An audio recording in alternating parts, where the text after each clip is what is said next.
السلام عليكم ورحمة الله تعالى وبركاته، وفي الصفحة إن شاء الله كامل راكم بخير.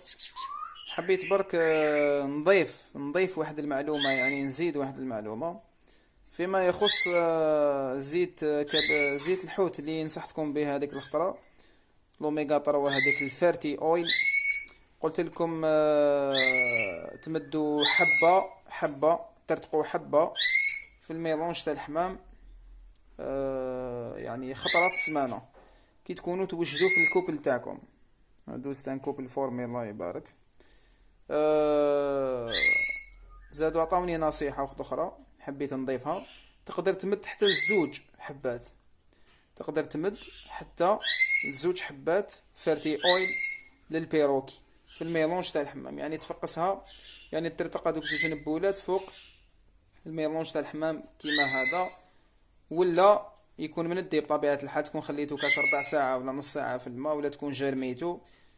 أو المايس تقدر ترتقهم فوق، زوج حبات فوق ترتقهم فوق المايس. ماشي فوق الزريعة وماشي فوق الخضرة والفاكهة، فوق لي غران جيرمي. وبارك الله فيكم. وإذا أصبت فمن عند الله، وإن أخطأت فمن نفسي. أنا قلت لكم هذه إضافة للفيديو الأخرى، لأنه أنا نصحتكم بحبة، والناس اللي خبرة أكثر مني قالوا لي زوج حبات، زوج حبات، لأنه الحبة هذيك صغيرة بزاف.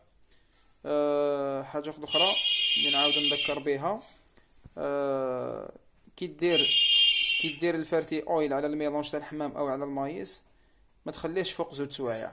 يعني زوج سوايع كي يلحق زوج سوايع نحاه، لانه يبدا يفوح ويبدا يطلق لي زيفي سيكوندير تاعو. هكذا خوتي. وكي يكون كوبلا، معلومه، كي تكون كوبلا تتفورما تعطي لهم ياكلوا حتى 3 فوا بار جور.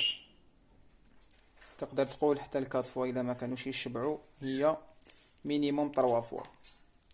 الميلونج تاع الحمام والخضره والفاكهه والزريعه بكميه قليله. هكذا خوتي. ربي يبارك فيكم، وربي يزيدنا علما، وفوق كل ذي علم عليم، وربي ينفعنا بما علمنا، وصحة فطوركم، وبارك الله فيكم، والسلام عليكم ورحمة الله تعالى وبركاته.